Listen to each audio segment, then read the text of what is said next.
The movie starts with a child's voiceover. The child says that 2 years ago in Maybrook, Pennsylvania, at exactly 2:17 in the night, 17 kids suddenly ran away from their homes and never came back. The most shocking thing was that all 17 kids were from the same class at Maybrook Elementary School.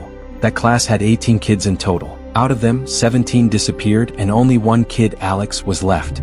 The next day, when the class teacher, Justin Gandy, comes to the classroom, she finds it completely empty. Only Alex is sitting there. She's shocked. The parents of the missing kids immediately start blaming Justin. They say Justin must have taught the kids something that made them do this. The police start investigating right away. First, they question Justin. Then they question Alex, but both say they know nothing about it. The police also find no solid clue. They only learn one thing. All 17 kids left their homes exactly at 2:17 a.m. This was confirmed because many home security alarms went off at that time. CCTV footage from some homes also showed the kids running away. Their way of running looked strange too. From here, the movie shows the story from different characters' perspectives. I will also explain it to you the same way. First, the story is shown from the class teacher Justin's point of view. All parents are blaming her, but the school principal Andrew Matthews defends her. He says Justin is not responsible. But one parent, Archer Graff, keeps blaming Justin completely. After this meeting, the same night, Justin goes to a shop to buy alcohol.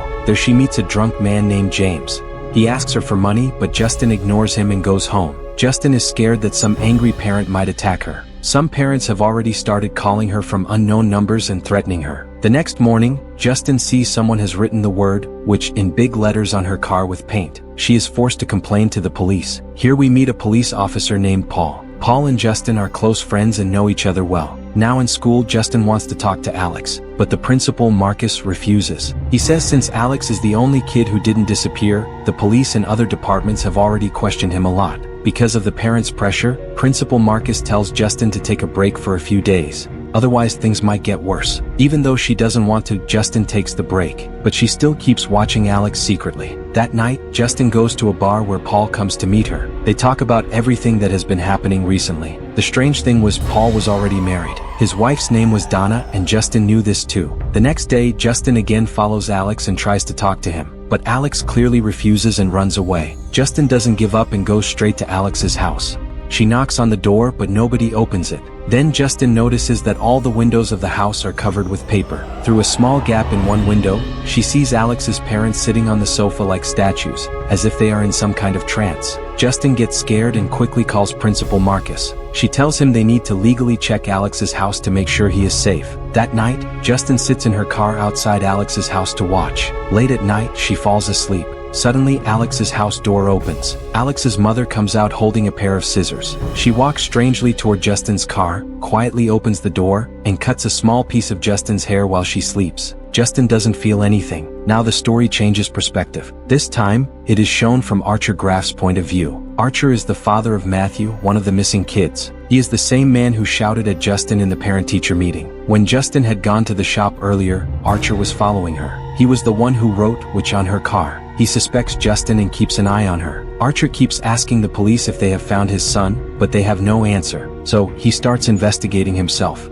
He watches the CCTV footage from his house where his son Matthew was seen running away. In the video, Matthew is running in a strange way toward a particular direction. Archer draws a straight line on the town map from his house in that direction. Then he goes to another victim family's house and checks their daughter Bailey's footage. He draws another line from their house on the same map. Both lines intersect at one point. This means all the kids ran toward the same place and maybe they are still somewhere near that point. While doing this research, Archer sees Justin's car at a gas station. He rushes there and starts shouting at her. But suddenly, Principal Marcus appears. He is running strangely just like the kids, looking like he is in a trance. Then, out of nowhere, Marcus attacks Justin. Archer tries to stop him, but Marcus looks like he is possessed, with only one goal, to kill Justin. Justin somehow runs inside the store, and Marcus tricks Archer and chases after her. Inside the store, Archer and Justin together try to stop Marcus. Looking at Marcus, it seems like he is under some kind of spell or possession. Then the scene cuts here. Now, one important thing, during their own perspectives, both Justin and Archer keep getting strange nightmares. In these dreams, they see an old woman who looks like a clown. Remember this point, it will matter later. After this, the story changes perspective again, this time to Officer Paul's point of view. Paul's wife is out of town and Paul goes to the police station. This is the same day when Justin had come to the station to report that someone painted "witch" on her car. At the station, Paul and Justin see each other, say hi, and then Paul leaves for his duty. On the way, he sees the same drug addict, James, trying to break into a house. Paul chases him and finally arrests him. While searching James' pockets, Paul gets pricked by a needle, the same one James used for drugs. Angry, Paul punches James. This assault gets recorded on the dashcam in Paul's car. If any higher officer sees this video, Paul could be accused of assault and lose his job. So Paul tells James he will let him go, but only if James keeps quiet about this incident and never comes back to town. James runs away immediately. A little later, Paul gets a message from Justin. Then Paul meets Justin at the bar. The next morning, Paul returns home and finds out that his wife Donna came back early. She sees Paul arriving from outside and understands he has cheated on her with Justin. Later, Paul goes to the police station and confesses everything to his captain. The captain says if James doesn't complain, nothing will happen to Paul. As for the recorded footage, it will automatically be erased after a month. After this talk, Paul steps out of the station and sees James coming toward it. Seeing him, Paul gets angry and says, "I told you not to come back." He starts chasing James again. Now the story breaks again and switches to James' perspective. James was a drug addict who lied and stole small things to buy drugs. He had even asked Justin for money earlier. That night when Justin had gone to the store to buy alcohol, James was trying to break into a house. Paul caught him there. After escaping from Paul, James reaches Alex's house and breaks in. Alex was the only kid from the class who didn't disappear. James starts stealing small things from the house. James was stealing small things like kitchen items and clothes. Then he notices Alex's parents sitting on the sofa, completely still like statues as if they are in some kind of trance. James ignores them and goes to the basement. There he sees all 17 missing kids standing completely still like they are hypnotized. James is shocked. Suddenly, Alex's parents start moving toward him. Panicking, James somehow escapes from the house. Outside, he sees posters of the missing kids with a reward of $5,000 written on them. For the money, James calls the police and says he knows the location of the kids. The police tell him to come to the station to report it and collect the reward. James goes to the police station but meets Paul outside. The moment Paul sees him, he yells at him and starts chasing him again. James runs into the forest where he sees the same clown-like old woman calling him toward her. Scared, James hides inside a tent. Suddenly, someone starts opening the tent. James panics and attacks with his injection, only to realize it's Inspector Paul. This makes Paul very angry. He arrests James and puts him in the car. Now, to save his life, James tells Paul he knows the location of the missing kids. He takes Paul to Alex's house.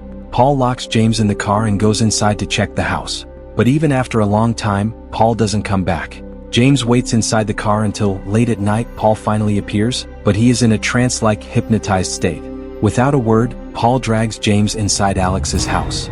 The scene cuts here. After this, the story changes perspective again, this time to Principal Marcus. Remember, Justin had told Marcus he should legally check Alex's house to make sure Alex was safe. This stays in Marcus's mind. So, he calls Alex's parents to school. Instead of them, a strange clown-like woman comes and says she is Alex's aunt. Her name is Gladys. She is the same woman Justin and Archer saw in their nightmares. Even James saw her in the forest. Gladys says Alex's parents are very sick, so they can't come. But Marcus insists he needs to meet them himself.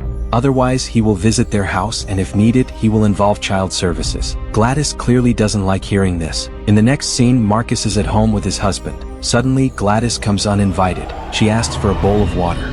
Then she takes out a strange wooden stick with many thorns. A small flag from Marcus's office is tied to it. She probably stole it from the school. Gladys cuts her own hand with the thorns and smears her blood on the stick. Before Marcus or his husband can react, she rings a small bell. Suddenly, Marcus falls under her control, completely hypnotized. Then Gladys cuts some hair from Marcus's husband and puts it on the wooden stick. She breaks the stick. The moment the stick breaks, Marcus, in a trance, attacks his own husband violently. The attack is so brutal that Marcus's husband dies, and Marcus himself is badly injured. Gladys then puts the wooden stick into the bowl of water, and Marcus suddenly stops moving. Now it becomes clear, Gladys can control anyone's mind and use them to attack others like a guided missile. After this, Gladys uses Marcus against Justin. Remember when Alex's mother cut Justin's hair? Gladys used that hair for her magic on Marcus. That's why Marcus was running in that weird way toward the gas station and attacked Justin. Archer was there too at that time. Marcus and Justin fight. Justin somehow escapes in her car while Marcus runs after her in that strange style. Archer follows them too. Suddenly, a speeding car hits Marcus and he dies on the road. After this incident, Archer becomes sure that Justin had nothing to do with the missing kids. In fact, she is also a victim. So both Archer and Justin join hands to find the truth. Archer shows Justin the map he made with all the lines showing the directions in which the kids ran. Justin immediately recognizes the intersection point where all the lines meet. It is actually Alex's house. Both of them drive to Alex's house and start watching from outside. Now the story shifts to Alex's perspective. From the beginning, before the kids disappeared, Alex was living with his parents, going to school every day. He was a little quiet and shy. One day, Alex's father tells him that his mother's aunt, Gladys, will come to stay with them because she is very sick and has no other place to go. That night, Gladys arrives. She is extremely old, almost dying. She also brings a strange-looking plant with her. The next morning, Alex goes to school. But after school ends, his father doesn't come to pick him up, so Alex walks home by himself. At home, he finds his parents sitting at the dining table, completely hypnotized. They talk to him like robots. Alex realizes something is very wrong. Then Gladys appears in front of him, but now she looks young and healthy, not sick at all. We understand that Alex's parents are now fully under Gladys's control. If Alex tells anyone about this, his parents' lives will be in danger. After that, Alex sees Gladys performing rituals in the house. The strange plant she brought is the source of her power. Gladys needs some personal item, like hair or any belonging of a person, for her magic. Through these rituals, she controls people and then feeds on their life force to make herself young and healthy again. Alex keeps living quietly. He goes to school, comes home, buys food from the market, and somehow keeps his parents alive by feeding them beans and other things. Otherwise, his parents just sit at the dining table, not moving at all. Meanwhile, Gladys kept getting younger. But one day she suddenly started getting sick again. She told Alex that if he brought some personal items from all his classmates, she would heal Alex and his parents and then leave the town. So the next day, Alex secretly stole all the name stickers from his classmates' trays in school. That night, Gladys used those stickers for her ritual. Exactly at 2:17 a.m., she rang the bell. As soon as the bell rang, all 17 kids left their homes, ran straight to Alex's house and stood in the basement. So yes, this is how those 17 kids disappeared. After this, there were many press conferences and Gladys always stayed with Alex. Alex was too scared to tell the truth. The police even searched Alex's house. But Gladys had already cleaned everything and hidden the kids in the forest. After the police left, the kids came back to the basement because they only followed Gladys's orders. She was literally treating Alex like a servant. By the way, Paul and James also came under Gladys's control because of the ritual. When they entered the house earlier, Gladys had hypnotized them too. Inside the house, Gladys had made salt lines and told Alex not to cross them. Now outside the house, Archer and Justin are watching. Gladys sends Paul outside to signal Justin to come in. Justin and Archer come inside. But the moment they crossed the salt line, hypnotized Paul and James attacked them like zombies. No matter how much they were hit, they kept getting up again. Finally, Justin grabs Paul's gun and shoots him in the head, killing him. Then she shoots James too. Now Archer goes to the basement and sees the 17 kids standing in a trance. He starts looking for his son Matthew. Suddenly, Gladys comes and cuts Archer's hair. She uses it to control Archer, making him attack Justin. Meanwhile, Alex is in his room. He crosses the salt line near his possessed parents.